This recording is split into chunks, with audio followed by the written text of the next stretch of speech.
नमस्कार, मैं रोहित रंजन और आज बात करेंगे जाने माने कथावाचक और बागेश्वर धाम के पीठाधीश्वर पंडित धीरेन्द्र कृष्ण शास्त्री जी की, जो इन दिनों काफी चर्चा में है। धीरेन्द्र कृष्ण शास्त्री अपने बयानों के कारण सुर्खियां बटोरते हैं। उनके कुंभ में मची भगदड़ में मरने वालों को मोक्ष मिलने वाली बयान पर भी काफी हंगामा मचा था। हालांकि अब वो सामूहिक विवाह के आयोजन और बागेश्वर धाम में कैंसर अस्पताल बनवाने के कारण फिर से चर्चा के केंद्र में है। आज अपने खास शो में धीरेन्द्र कृष्ण शास्त्री से उनसे जुड़े विवाद, बयान और सामाजिक कार्यों पर बातचीत करेंगे। और आप लोगों ने भी लगातार ये लिखा, हम तक ये संदेश पहुंचाया कि आप पंडित धीरेन्द्र कृष्ण शास्त्री का संवाद सुनना चाहते हैं हमारे इस खास शो में। तो आज आप लोगों की ही डिमांड पर, आप लोगों के ही उस प्रश्न का उत्तर तलाशने के लिए हम उन्हें आमंत्रित कर रहे हैं और आज हम उनसे ही बात करेंगे। देखिए, वैसे तो बागेश्वर धाम के पीठाधीश्वर पंडित धीरेन्द्र कृष्ण शास्त्री को किसी भी तरह की इंट्रोडक्शन की जरूरत नहीं है, सब कुछ काफी है। तो बिना देर किए मैं उन्हीं से आपको मिलवाता हूं, उन्हीं से प्रश्न पूछूंगा, क्योंकि आप लोगों ने लगातार ये कहा कि कभी धीरेन्द्र शास्त्री जी को इनवाइट कीजिए, उनसे बात कीजिए। तो आज हमने उनको बुला लिया। आज रोहित रंजन के साथ पंडित धीरेन्द्र शास्त्री जी हैं।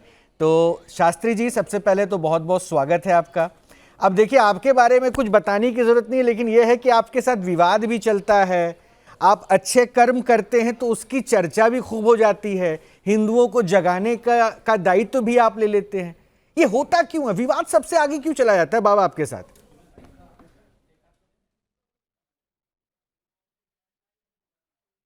पता नहीं, हमारी कुंडली में मीडिया और विवाद दोनों उच्च के ग्रह में बैठी हुई होगी।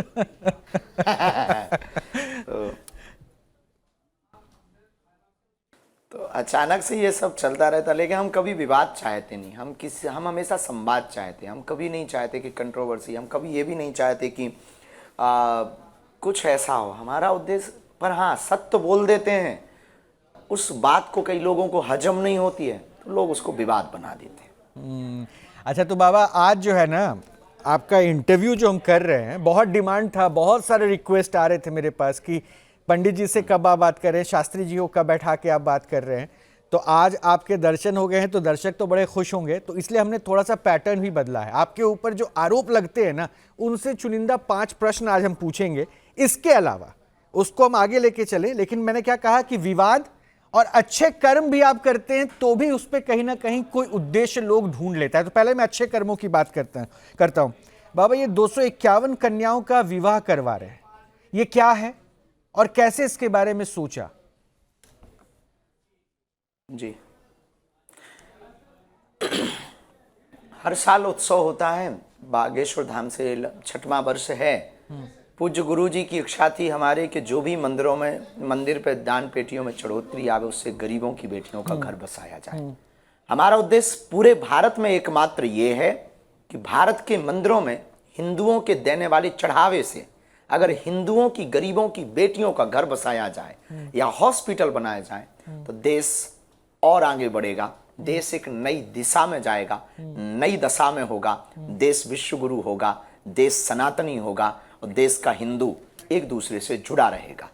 इस संकल्प को लेकर के हम अनवरत ये कर रहे हैं। तो ये 6वां साल है। पिछले साल 151 थी, इस बार तो साल भर में जो भी हमें चढ़ोतरी, जो भी दान में मिल जाता, कोई दे देता, किसी का कुछ कार्य सिद्ध हुआ बालाजी के पास में आके वो उपहार दे देते हैं, तो उससे हम रखते जाते हैं। फिर महाशिवरात्रि को दीनहीन मातृपितृहीन बेटियों के फार्म जमा होते हैं, पात्र का चयन करते हैं, सुपात्र बेटियों का चयन करके उन बेटियों का बहुत भव्यता के साथ में मांगलिक कार्य, विवाह उत्सव करवाया जाता है। अच्छा, इसमें एक बात और भी था जो मुझे पता चला, 108 आदिवासी कन्याएं भी हैं।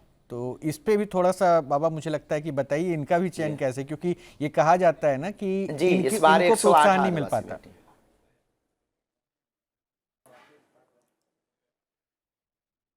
जी, ये हमारे भारत में एक बहुत विचित्रता है। हमारे आदिवासी परिवार के लोग प्रकृति पूजक हैं, प्रकृति के बहुत निकट हैं। ये प्रभु श्री राम के वंशज हैं, जिनके समाज में सबरी माता जैसी प्रकट हुई। तो पता नहीं, समाज बड़ी विचित्र दृष्टि से देखता है। हम चाहते हैं इस देश में कोई भी बिछड़ा ना रहे, कोई भी पिछड़ा ना रहे, कोई जात पात ना रहे, कोई ऊंच नीच ना रहे, कोई छुआछूत ना रहे। इस देश में सब हिंदू रहें, और देश हिंदुस्तान रहे, बस यही हमारा उद्देश्य है। उसको परिपक्व करने के लिए, हिंदुत्व के प्रति जागरूक करने के लिए, समाज के भेदभाव को मिटाने के लिए 108 उस समाज की बेटियों को चुना है जो प्रकृति पूजक हैं, जिन्हें लोग आदिवासी कहते हैं पर हैं तो वो हमारे ही भाई। उनकी बेटियां भी भव्य विशाल मंडप में बैठेंगी, जहां बड़े की बेटी बैठेगी, जिन्हें लोग जो है उच्च वर्ग कहते, उन्हीं के साथ उनकी बेटियां बैठेंगी। उनके बर भी घोड़ों पर बैठेंगे, जिन्हें कई बार दलितों के नाम पर घोड़ों पर बैठने से रोक देते हैं। लेकिन बागेश्वर धाम से एक सीधा सा संदेश है, ना कोई दलित है, ना कोई पिछड़ा है, ना कोई विछड़ा है, इस देश में रहने वाला हर हिंदुस्तानी हिंदू है। वाह, ये तो अच्छा है, कम से कम एक बहुत अच्छा संदेश जा रहा है। अच्छा बाबा, एक बात और बताइए, मैं तो उस क्षेत्र में गया हूँ जहाँ पर आपका धाम है, जहाँ दरबार लगता है, पिछड़ा इलाका है, वहाँ कैंसर हॉस्पिटल भी खोलने 100 बेड वाली बात चल रही है और प्रधानमंत्री के आने का कार्यक्रम भी पता चल रहा है, राष्ट्रपति जी भी आ रही हैं। तो ये कैंसर हॉस्पिटल के बारे में कैसे विचार आया, जबकि मैं तो वहाँ हजारों लाखों की भीड़ देखता हूँ, आपके पास लोग आते हैं?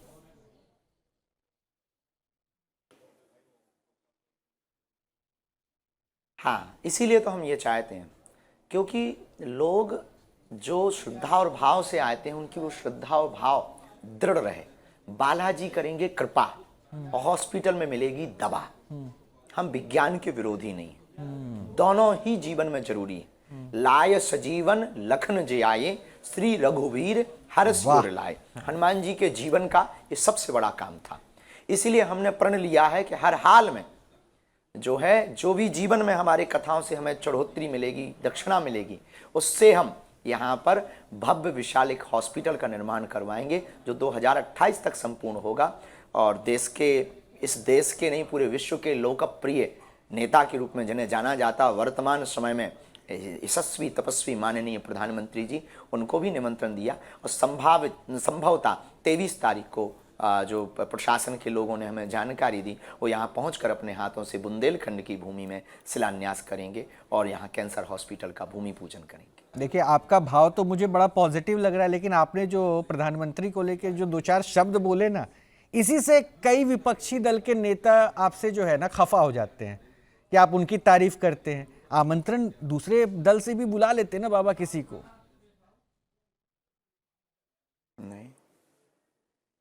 नहीं, हमने सबको दिया है जी।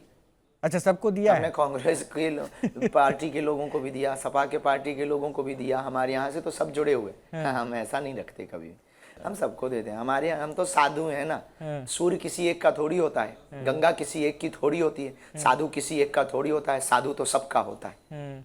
नहीं, इसलिए बोला ना बाबा, याद है ना वो राम मंदिर का जब भव्य उद्घाटन हो रहा था, आप भी पहुंचे थे और एक कांग्रेस के लोग नहीं पहुंचे थे, उसको बीजेपी वाला बता दिया था। तो ऐसा ना हो कि आप जो हॉस्पिटल और नेक कार्य कर रहे हैं, कन्याओं का विवाह करा रहे हैं, उसको भी एक पार्टी विशेष लेके ना जोड़ दिया जाए। मैं इसलिए कह रहा था आपको। नहीं, हमने सबको निमंत्रण दिया है और सब पहुंचेंगे, हमें भरोसा है। अब जो नहीं आवेगा तो हम कुछ जबरदस्ती तो नहीं कर सकते। हम आपसे कह ही सकते हैं भैया आ जाओ। अब आप नहीं आओ तो अब हम क्या करेंगे? आपको बंधवाएंगे थोड़ी कि नहीं, हम पकड़वाते हैं, खिंचवाते हैं, घसटवाते हैं। बात तो बिल्कुल सही है। खैर, मैंने कहा ना कि आप अच्छा कार्य भी करते हैं तो विवाद अपने आप कहीं ना कहीं जुड़ जाता है। आप सड़क पे चलते हिंदुओं को जगाते हैं तो कहते हैं, दूसरे वाले लोग कहते हैं कि आप तो वोट बैंक की फसल रोप रहे हो बीजेपी वालों के लिए। तो मतलब ऐसे आरोप लगातार बाबा आपके ऊपर लगते चलते हैं, और कैसे सह लेते हैं बाबा? फिर उसका जवाब कैसे देना होता है?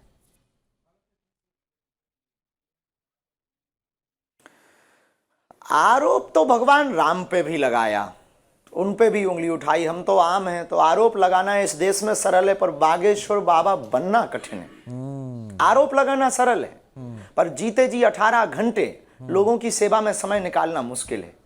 पूरे पूरे साल भर कथा करके आने वाली चढ़ोतरी को यूं ही गरीब बेटियों पर लुटा देना बहुत कठिन है।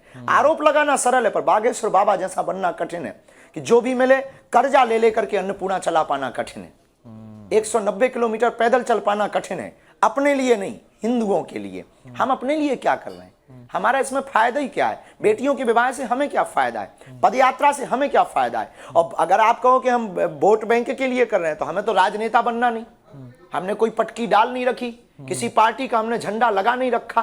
तो आरोप तो कुछ भी लगा सकते हो, और आरोप के लिए तो आप, भारत में 1947 के बाद आजादी है तो कोई भी स्वतंत्र है, अपना मुंह उठा के चला सकता है। कल्लू नाव भी जो है, कल्लू पान वाला भी गाली बक देता है, तो उसमें कोई बहुत बड़ी बात नहीं है। अब कल्लू पान वाला जाके ट्रंप को भी गाली बकता है, अब उसे पता ही नहीं कि ट्रंप है क्या।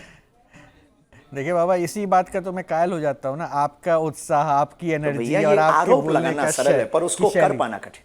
शैली, ये सब जो है लोगों को बड़ा आकर्षित करती है। मैं देखिए एक युवा संत से मैं बात कर रहा हूँ, सब बालाजी की दया है और आपका तो मैं युवाओं के ऊपर ही बात करूंगा। लेकिन बाबा देखिए, अब आरोप की बात हो ही रही है, तो कुछ आरोप हैं जो थोड़े थोड़े आपके मतलब कहते हैं ना, बयानों से आपके ऊपर लगने लगे।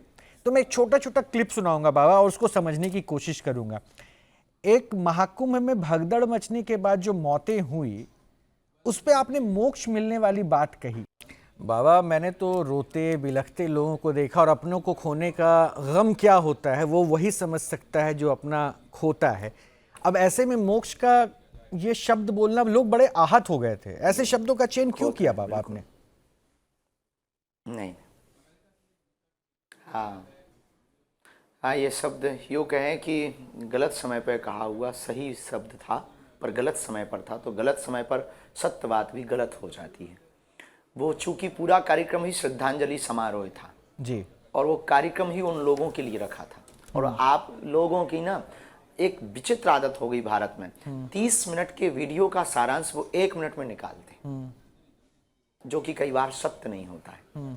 उसके और आगे पीछे आप सुनेंगे तो उसमें ये भी हमने कहा कि बहुत मन दुखी है, हमारे ही परिवार के वो सदस्य हैं, आहत हैं, ये समारोह भी उनके लिए ही रखा है। लेकिन हाँ, अब देखो, आपसे ही हम पूछते हैं, अब कोई शरीर किसी का शांत हो गया तो अब आप क्या कहोगे? ठीक मर गए।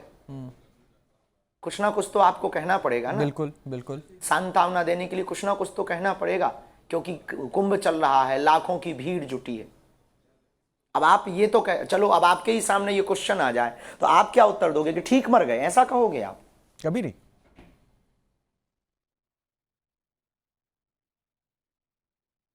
हाँ, तो अब कुछ ना कुछ तो ढांढस देना ही पड़ेगा। हम लोग गांव में यही तो करते हैं कि अब चलो भैया, अब टेंशन ना लो, रो मत, चिंता मत करो, इतने दिन के ही साथ ही रहे होंगे, अब कोई नहीं है तो बहुत दुख, चलो भैया भगवान हैं, हम हैं, चिंता ना करो। तो इस भाव को लेकर हमारे लोगों ने भाव को नहीं समझा, अर्थ का अनर्थ कर दिया है। अपितु हमारा ऐसा उद्देश्य नहीं था। हम भला इतनी संकुचित मानसिकता की विचारधारा के थोड़ी है कि हम 100 पर भी ऐसे बयान दें।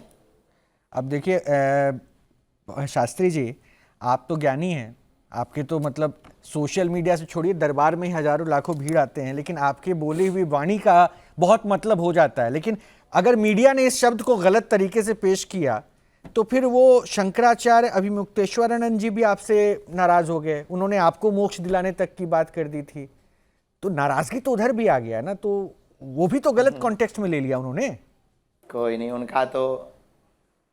उनका तो आशीर्वाद हमें 2-3 दिन में मिलता रहता है, शंकराचार्य जी भगवान का, और वो हमारे आदर्श हैं। नहीं, आदर्श हैं, ठीक है, लेकिन उनको क्या कह दें, हमारी अवस्था और हमारी पद की ऐसी व्यवस्था नहीं है कि हम उनको कोई प्रति उत्तर या जवाब दे पाए।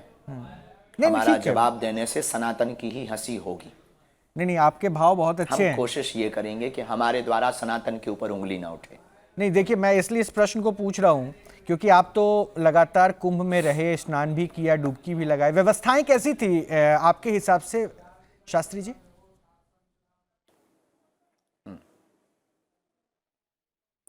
ठीक थी, सबके लिए बहुत उचित थी, ऐसा नहीं है। हमने भी सामान्य जगह पे ही जाके डुबकी लगाई है, जैसे हाँ, ये है कि ठीक है, सब लोगों को कष्ट ना हो, तो वहाँ की पुलिस प्रशासन ने थोड़ी मदद कर दी। बाकी बहुत समुदाय था और कई जगह लापरवाही हुई है, इसमें भी कोई संदेह नहीं है। श्रद्धालुओं को बहुत कठिनाइयों की परेशानी भी करनी पड़ी, और आने जाने में भी बहुत रोक रही, और कुछ वीआईपी मूवमेंट ने चीज़ों को परेशान किया। तो ये तो कमियां रही हैं, और ये पुलिस प्रशासन की जगह हमें ऐसा लगता, हमारा मत है, हम किसी को सलाह तो नहीं दे सकते, पर अगर सेना के हाथ में अगर ये पूरा आयोजन देते तो बहुत व्यवस्थित हो सकता था। तो बाबा, मैं क्या मानूं, हादसे की वजह लापरवाही रही या फिर इसके पीछे आप राजनीतिक साजिश देखते हैं? क्योंकि इसकी ओर इशारा भी किया गया, कुछ लोगों ने उपद्रव करवाया, क्या समझ में आया आपको?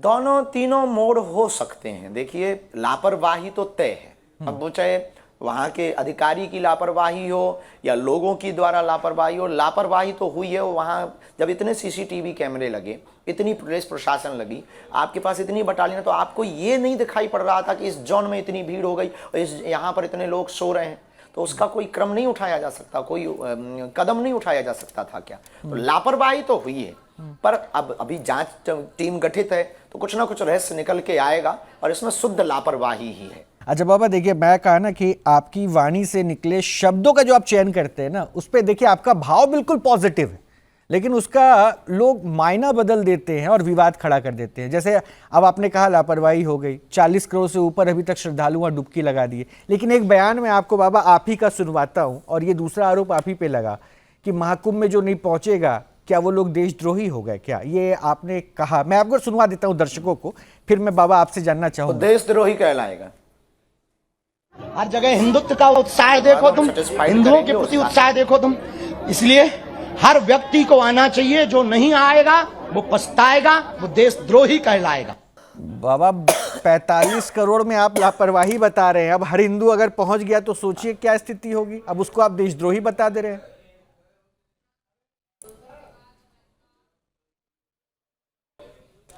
जरूरी नहीं है एक ही दिन में आवे, ये भी जरूरी नहीं है कि आप उसी दिन भर पहुंचे।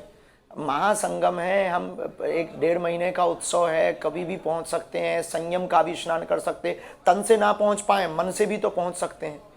पर हम अगर कोई अच्छा काम ना कर पाए, पर कमेंटबाजी भी तो ना करें।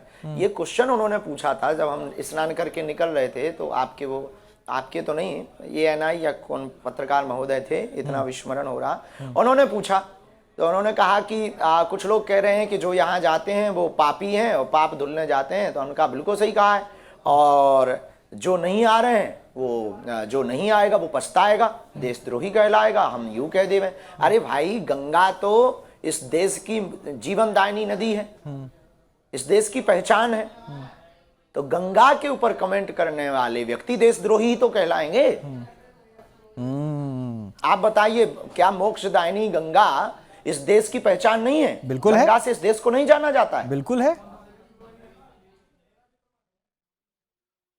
हाँ, तो अगर कोई उन पे कमेंट करेगा कि वहां तो सिर्फ पाप धुलने वाले ही जाते हैं, ऐसा तो है नहीं। वो तो सबको ही, पाकिस्तान वालों को भी गंगा मैया जल पिलाती हैं। अच्छा, इसीलिए मैं पूछ रहा हूं बाबा कि कॉन्टेक्स्ट क्लियर होना जो है ना दर्शकों के सामने बहुत जरूरी था। बात का बतंगड़ बन जाता है। हाँ, ये हो जाता है, कई बार बचपना हो जाता है। अच्छा देखिए बाबा, मैंने तो देखा है कि आप अपने दरबार में आते हैं या फिर आपकी झलक देखने के लिए भक्तों की जो है ना कतार रहती है, रात दिन वहां लोग बैठे रहते हैं। ऐसी ही स्थिति है प्रेमानंद महाराज जी के दर्शन के लिए भी। अब मैं एक बात सुनाता हूं आपको। प्रेमानंद महाराज जी अब चूंकि अब यात्रा पे नहीं निकल रहे हैं, उनके भक्त उनके इंतजार में रहते हैं। अब उनका जो विरोध किया गया, तो आपने कहा कि उनको वृंदावन छोड़ देना चाहिए। कि एक बार सुनवा दिया। हाँ, एक बार सुनवा देता हूँ आपने जो कहा। एक बार सुनवा देता हूँ आपने जो कहा है, उसके बाद मैं समझूंगा। हाँ, क्या गलत बोला हमने? तो बाबा, आप वृंदावन जा रहे हैं क्या? जिनकी पेट में दर्द है उनको दिल्ली भेजने के लिए?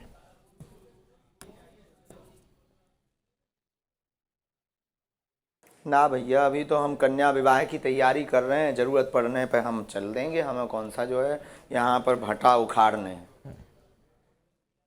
अच्छा, मतलब वृंदावन में वो नहीं रह सकते क्या जिनको आपत्ति है? हो सकता है कि कुछ दिक्कत हो रही हो, शोर शराबा होता था रात में यात्रा से, ये लोग कह रहे थे सोसाइटी वाले, घर में रहने वाले। क्यों रहे? फिर आप वही बात कहते हो, आप ना विचित्र वाले क्वेश्चन कर रहे हो, आप बड़े उल्टे फुल्टे से। अरे भाई, पाकिस्तान में मंदिरों पर उजाड़ इसलिए दिया जाता क्योंकि वो मजहब के नाम पर बटा हुआ है और हिंदुओं को दबा करके रखते हैं। भारत राम का राष्ट्र है, कृष्ण का राष्ट्र है, श्री किशोरी जी का राष्ट्र है। और वृंदावन में राधे राधे नहीं होगा तो क्या, वृंदावन में ही राधे राधे नहीं होगा तो क्या लाहौर में होगा या मस्कट में होगा? तो वो राधे राधे से जिनको दिक्कत हो रही वो कौन है फिर? वृंदावन में ही राधे, ब्रज भजन पूजन करने में क्या अपराध है? अब वो तो हमने बता ही दिया है अपने वीडियो में, आपने ही तो सुन लिया है कि भाई राधे राधे से दिक्कत किस बात की। हम वही तो पूछना चाह रहे हैं। ब्रज में तो भजन के लिए ही लोग जाते हैं ना, राधा नाम सुनने के लिए ही जाते। क्यों जाते हैं ब्रज? आप घूमने जाते हैं क्या? दर्शन करने के लिए ही जाते हैं ना। तो अब भजन पूजन कीर्तन कोई महापुरुष कर रहे हो, कोई सिद्ध संत कर रहे हो, करने दो भगवान। काय को बेफिजूली की बयानबाजी, ये ना अपने ही सनातन को नीचे दिखाने की हरकतें हो रही हैं। बाबा सब बात ठीक है, देखिए आप तो मतलब मुखर रहते हैं कि भाई राधे राधे रटो, जो जिसका भक्त है वो भक्ति में लीन रहे, लेकिन फिर साईं बाबा के ऊपर आपको कमेंट करने की क्या जरूरत थी? एक आरोप आप पे ये भी लगा, देखिए ये भी बहुत सोशल मीडिया पे प्रश्न उठता रहा है, मैं सुनवाता हूँ। साईं बाबा पर गीदड़ और शेर वाला बयान आपने क्यों दे दिया? बाबा इसका क्या मतलब था? मतलब कहना क्या चाह रहे थे? साईं बाबा को आप सनातनी मानते हैं कि नहीं मानते हैं? गांव के आदमी हैं, कहावतों से अपनी बातों को समझाने का हमारा स्वभाव है, और हमने कुछ गलत नहीं कहा। हमारे पूर्व शंकराचार्य गोलोकवासी परम पूज्य श्री स्वरूपानंद जी महाराज जी ने साईं बाबा को भगवान मानने से इनकार किया था। अब हम शंकराचार्य जी की माने कि तुम्हारी माने, किसकी माने? तो हमारे लिए तो शंकराचार्य भगवान है, सनातन धर्म की उच्च पीठ पर विद्यमान है, तो उनकी आज्ञा मानना हमारा धर्म भी है, कर्तव्य भी है। इसलिए हमने इस बात को, अपनी बात को शंकराचार्य भगवान की बात को रखते हुए कोड किया है। बाकी हमने साईं बाबा के लिए कुछ ऐसा नहीं कहा है जिस बात को आप ले रहे हैं। ये भी हमने उसमें कहा कि कुछ लोग कंट्रोवर्सी में लेंगे, ये भी हमने कहा कि निजी आस्था सबकी होती है। हमने अपने बयान में ये भी कहा है कि संत हो सकते हैं, महापुरुष हो सकते हो, बात भी सही है, ये कोई गलत बात थोड़ी हमने बोली है। अच्छा, मैं सबकी आस्था है, संत रूप में आप पूज भी सकते हो। हाँ। नहीं, बिल्कुल सही बात। शंकराचार्य जी की बात है, हमने बस उसको कोट किया है। लोग हम पे विवाद पता नहीं क्यों बना देते हैं। मैं वही तो कहना चाह रहा हूँ, वही तो कहना चाह रहा हूँ कि बेमतलब का विवाद आपके साथ जोड़ दिया जाता है। हम आए, हाँ, पता नहीं क्यों। अच्छा, अब हम आपकी टीवी पे आए, अब आपको मान लो हमें नहीं मानना है, तो हम क्या कर लेंगे? या आप हमें मानते हो तो दुनिया क्या कर लेगी? या हम आपको मान लो अपना भाई कह दें कि आप हमारे भैया हो, और हम मानते हैं, और दुनिया कहे कि नहीं नहीं ये उचित नहीं है, अनुचित है, तो हमारा क्या कर लेगी? हमारा मन है, हमारी मति है, हमारा स्वभाव है, और हमने आपको अपना मान लिया, लो हो गया। आपने हमको अपना मान लिया, लो हो गया। ये तो निजी आस्था हो सकती है, पर आप थोप नहीं सकते हैं। जैसे कोई बागेश्वर धाम को नहीं मानता है तो हम उसको जबरदस्ती नहीं कर सकते। बिल्कुल बिल्कुल। लेकिन बाबा आप हमको सही नहीं मानते हैं तो ये आपकी निजी आस्था हो सकती है, पर आप ये थोप नहीं सकते ना। हाँ, नेचुरली आप न्याय प्रणाली थोड़ी है। हाँ बिल्कुल, ऐसा होना भी यही चाहिए कि थोपा नहीं जाना चाहिए। लेकिन बाबा देखिए, आपके तो कहते हैं ना भक्त, बड़े कोई तबका तो रहा ही नहीं जो आपके भक्त नहीं हो, और सोशल मीडिया पे भी आपको खासा देखा जाता है, और आप भी युवा हैं। देखिए, यूथ आइकॉन के तौर पर आप एक चेहरा हैं, लेकिन ये जो हो रहा है यूथ आइकॉन के नाम पर सोशल मीडिया पे जो अभद्रता पेश की जा रही है बाबा, इसको क्या कहा जाए? आप एक युवा होकर आपकी वाणी, आपके संयम की बात होती है, और उधर द्वारा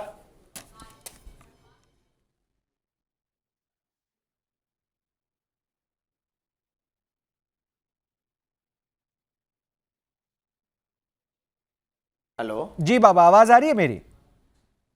हेलो जी, आवाज आ रही है मेरी? अब आवाज नहीं है, अब आ रही। हाँ, मैं वो यूट्यूबर्स वाली बात कर रहा था बाबा। ये सोशल मीडिया पे किस तरह का चलन चल गया? आप भी तो युवा हैं, लेकिन आप युवाओं को किस रास्ते पे लेके चल रहे हैं? और वो क्या गालियां देकर ही प्रशंसक कमाए जाते हैं क्या? युवा किस दिशा में जा रहा है? नहीं, ये निर्लज्जता है, वो हमने सुना है, टीवी मीडिया पे चल रहा है बहुत ज़्यादा। और इस प्रकार की फुहड़ता परोसने का मतलब है निर्लज्जता से भरे हुए इंसान का चाल चरित्र सामने आना। और हम तो यूँ कहेंगे कि ऐसे व्यक्ति को माफ़ नहीं करना चाहिए, वो कोई भी हो, उसे तो प्रत्येक व्यक्तियों को अपने दिल से साफ करना चाहिए।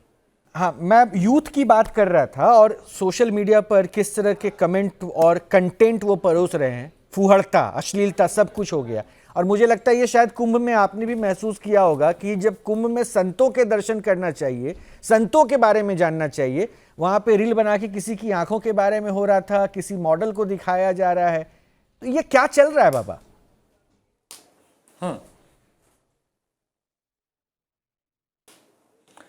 रील के जमाने में भैया रियल का खोज पाना बड़ा कठिन होता दिखाई पड़ रहा है। आज का समाज चरित्र से ज्यादा चित्र में फंस रहा है।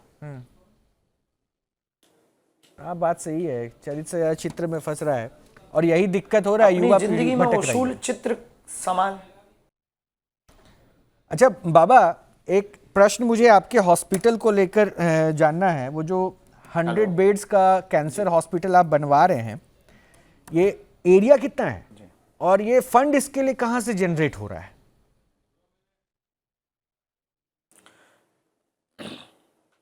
जी, जो हॉस्पिटल है वो लगभग 25 एकड़ की भूमि है, जिसमें मेडिकल कॉलेज तक ले जाने का हमारा स्वप्न है। और ये बुंदेलखंड क्षेत्र बड़ा बिछड़ा है। यहाँ पलायनवादी लोग ज़्यादा रहते हैं, हमारे सब परिवार के सदस्य हैं।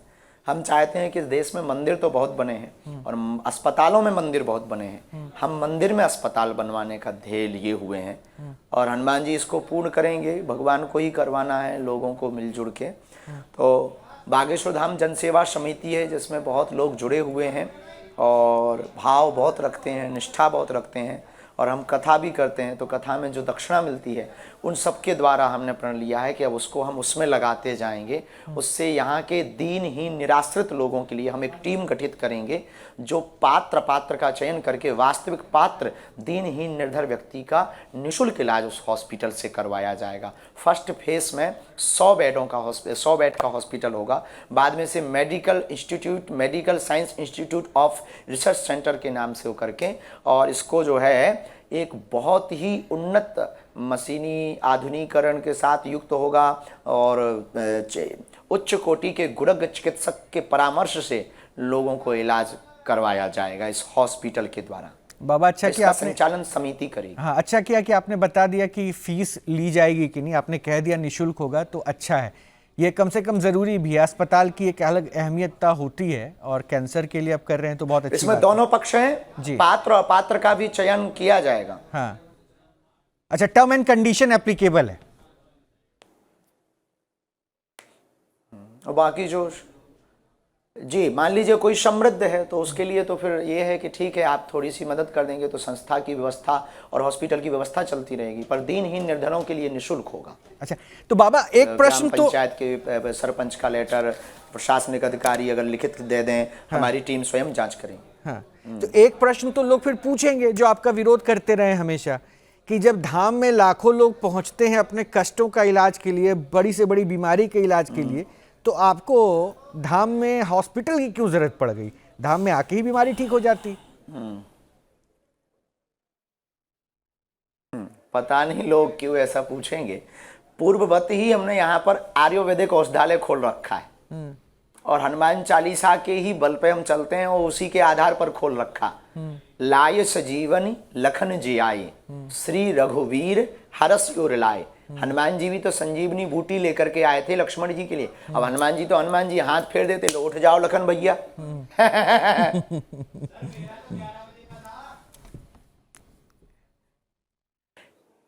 पर लोगों को जगाने के लिए, पूरी दुनिया को एक मैसेज क्लियर करने के लिए उन्होंने ये लीला की। तो इसीलिए हम भी वही करेंगे कि जरूरी नहीं है कि हनुमान जी सब करें, पहले डॉक्टरों से भी परामर्श ले लो। हाँ, वहां से ठीक ना हो तो भगवान से प्रार्थना भी करो, और वहां से ठीक भी हो जाओ तब भी प्रार्थना करो, जल्दी ठीक हो जाओगे। ये पता है बाबा, ये बहुत ज़रूरी था। और जो लोग हमसे जुड़े हुए हैं ना, मेरे शो से, ऑपरेशन पाखंड से, न्यूज़ नेशन से जुड़े हुए हैं, वो बार बार ये जानना चाहते थे कि बाबा को बुलाइए और ज़रा उनसे पाखंड के परिभाषा को समझिए। क्योंकि हमने कई ऐसे बाबाओं से बात की जिनको लगता था कि दवा की जरूरत नहीं, उनके आशीर्वाद से सब कुछ ठीक हो जाएगा। और ये बहुत अच्छी बात है कि विज्ञान का काम विज्ञान और दुआ का काम दुआ कर रहा है। और ये अंतर जो आपने स्पष्ट हॉस्पिटल क्यों खुलवाते और आप ज्ञान के से देखो जी, देखो जी,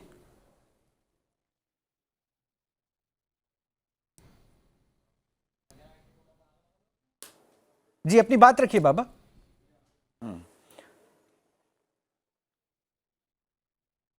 हाँ, तो ज्ञान और विज्ञान के बारे में पहले तो आपने पूछा कि पाखंड का मतलब पापस खंडा सा पाखंडा, पाप का ही एक खंड, उसका नाम पाखंड है। पाखंड का मतलब आप जो है नहीं वह होने का अगर दिखावा करें तो उसे पाखंडी कहते हैं। चाहे वो धर्म जगत में होवे, चाहे वो फिल्म जगत में होवे, चाहे राजनीति जगत में होवे, या फिर पत्रकार जगत में होवे, वो किसी भी जगत का व्यक्ति होवे, जो है नहीं उस होने का अगर नाटक दिखा रहे हैं तो आप पाखंडी हैं। दूसरा, आपने पूछा है कि विज्ञान और ज्ञान की बात, जान लेना ज्ञान है पर उसे प्रकट कर देना विज्ञान है। इसीलिए किसी भी व्यक्ति को जीवन में ये बात क्लियर रखनी चाहिए कि हमारे पुरुषार्थ के बल पर अगर कुछ हो सके तो उसके लिए हमें किसी के पास जाने की जरूरत नहीं है। पहले खुद करके देखिए, जब आप हारे तो भगवान से प्रार्थना करिए। हाँ, फिर गुरु का मार्गदर्शन, एस्ट्रोलॉजी, बहुत से रास्ते हैं जिनके ध्यान है, खुद भी ध्यान कर सकते हैं, उसके रास्ते आप जा सकते हैं और गुरुओं से रास्ता ले सकते हैं। अच्छा, तो बाबा बस ये बता दीजिए कि हम जिस मुहिम पर हैं, ऑपरेशन पाखंड, उस बीच में आपसे भी बात हुई थी, हम किसी धर्म के खिलाफ नहीं है, हमें सिर्फ पाखंड से दिक्कत है। आप इसका समर्थन करते हैं? हमारी मुहिम के साथ हैं आप जुड़े हुए? जी बिल्कुल, बेझिझक। हमने उस दिन भी आपको कहा था वीडियो, और आप जब यहाँ पहुंचे थे तब हमने आपको कहा था जो भी आप कर रहे हैं, आपकी पूरी टीम कर रही है, बहुत अनूठा कर रही है, और ये सनातन के खिलाफ नहीं, सनातन को बचाने के पक्ष में है। ये सनातन के विपक्ष में नहीं है, सनातन को बचाने के पक्ष में है। लंबा चलने के लिए, सनातन को सदैव बनाए रखने के लिए, सनातन को व्यापक और व्याप्त करने के लिए, जिस प्रकार अंग में कोई रोग लग जाए उसे अगर काटना पड़े और उसे काट करके अगर शरीर बच जाए तो उसे काट देना चाहिए। वही आप कर रहे हैं कि किसी के कारण, चाहे वो कोई भी हो, यानी हाउ यहाँ की हम, अगर मान लीजिए हमारे किसी भी कृत्य से हिंदुओं को बाद में ठेस पहुंचे, आस्था में ठेस पहुंचे, सनातन में ठेस पहुंचे, उसके पहले ही उसको दरकिनार कर दिया जाए तो निश्चित रूप से ये जो है विपक्ष नहीं अपितु पक्ष है। डॉक्टर का काम कर रहा है निश्चित रूप से आपका ये शो। बहुत बहुत शुक्रिया बाबा कि कम से कम आपने हमारे इस मुहिम को आपने पॉजिटिवली बताया, लोगों तक पहुंचाया, बहुत ज़रूरी था। अच्छा, एक बार जाते जाते ये फिर से बता दीजिए कि 251 कन्याओं का विवाह का आयोजन कब होगा और कैसे करने वाले?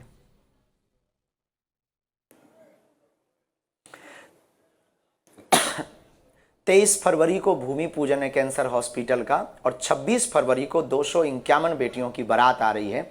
और इसमें एक हमारे यहाँ बुंदेलखंड क्षेत्र में कुछ दलितों के नाम पर घोड़ों पे नहीं बैठने देते, तो हमने एक संदेशा क्लियर करने के लिए एक निर्णय लिया है कि 251 वर जो सभी समाज के हैं उनके लिए हम घोड़े मंगवा रहे हैं और उनको बैठार करके सम्मान दिलाएंगे कि इस देश में ना कोई दलित है, ना कोई पिछड़ा है, ना कोई बिछड़ा है, और महामहिम राष्ट्रपति महोदया उन बेटियों को आशीर्वाद देंगी। हमारे यही कहना है, मंदिरों की दान पेटियों में हिंदुओं के चढ़ावों से अगर हिंदुओं की बेटियों का घर बसाया जाएगा तो शायद परमात्मा ज़्यादा खुश नजर आएगा। बहुत बहुत शुक्रिया हमसे बात करने के लिए पीठाधीश्वर बागेश्वर धाम के पंडित धीरेन्द्र कृष्ण शास्त्री जी का बहुत बहुत शुक्रिया। और आप जिस मुहिम पे लगे हैं उस मुहिम पे आगे बढ़ते चलिए, क्योंकि ये आपका उद्देश्य भले ही सनातन की रक्षा हो, लेकिन लोगों ने कुछ ऐसे चश्मे पहने जिससे उनको लगता है कि दरअसल आप वोट बैंक की खेती करते हैं। खैर, ये उनकी सोच है, उनको सोचने दीजिए। और जिस तरह हम अपनी मुहिम में लगे हुए हैं पाखंड के खिलाफ, उसी तरह आप भी अपनी मुहिम में लगे रहिए। हमारी शुभकामनाएं हैं। बहुत बहुत शुक्रिया बाबा जुड़ने के लिए न्यूज़ नेशन पर। तो आपने सुना बागेश्वर धाम के पीठाधीश्वर पंडित धीरेन्द्र कृष्ण शास्त्री जी को। उन्होंने अपनी बातों को स्पष्ट रूप से कहा, रखा, और जितने भी आरोप थे, उनके बयानों को लेकर जितने भी प्रश्न उठते रहे, उनका भी उत्तर हमने जानने की कोशिश की। लेकिन उन्होंने जो एक बात कही है वो आपको ध्यान देना चाहिए, ईश्वर के साथ अपने भाव को जोड़िए, उस भाव के साथ आपको मानसिक शांति मिल सकती है, राह सही आप पकड़ सकते हैं। लेकिन जो काम दवा का है वो दवा ही करता है, और इसलिए वहां भी अब कैंसर हॉस्पिटल वो बनवा रहे हैं बागेश्वर धाम में, जहां लाखों की भीड़ पहुंचती है। तो किसी दिखावे में मत आइए कि कोई ये कहे कि मेरी पुड़िया से जो है आपके बड़े से बड़े बीमारियों को दूर किया जा सकता है। तो डॉक्टर को अपना काम करने दीजिए, पंडित को अपना काम करने दीजिए, धर्म की बातें धर्म पे रहने दीजिए। आप अपना विश्वास ऊपर वाले पे रखिए और अच्छे से रहिए। नमस्कार।